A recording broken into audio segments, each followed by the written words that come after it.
বাহ, আজকে তোরে খুব সুন্দরই লাগতেছে। আজকে আমরা বাইরে ঘুরতে যাইতেছি।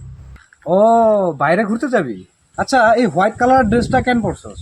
ওর ফেভারিট তাই। সে কি কালারের ড্রেস পরবে? ও ইয়েলো কালার করব। কিন্তু তোর তো ফেভারিট কালার ব্লু। হ্যাঁ, তো কি হয়েছে? সে কেন ব্লু পরবো না?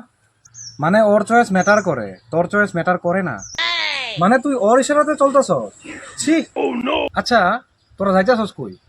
আরে ওর প্লেন, আমি কিছু জানি না কই যাব না যাব। আমি জানি ওরই প্লেন এটা। ও ডিসকাস করতে চায় না তোর সাথে প্লেনগুলা। ও হয়তো ভাবতাছে তোর কাছে রায় নেওয়াটা ঠিক হবে না। ও তোরে ভুল ভাবে, ও নিজের রাইটারে ঠিক ভাবে। আচ্ছা, কটার সময় যাবি? এটাও তো জানি না। হ্যাঁ, না টাইম জানোস, না পছন্দের কালার, না তোর সাথে কোনো প্ল্যান ডিসকাস করে। কত টক্সিক রে। এখনো যদি এই অবস্থা হয়, বিয়ের পর তোর কি অবস্থা হবে একবার ভাবতো। আমি তো তোরে আগেই বলছি, ছেলেটা একদম ঠিক না, একদম ফুল টক্সিক। আমি কি করব এখন বল? করার কি আছে, ছাইরা দে ওরে। আমি তো তোরে আগেই বলছি, you deserve someone better.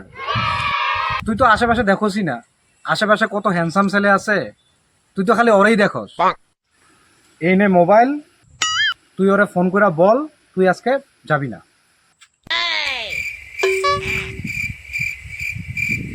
Hello, কি তুমি আসছো? আচ্ছা ঠিক আছে, আমি যাইতেছি। गजब बेइज्जती है।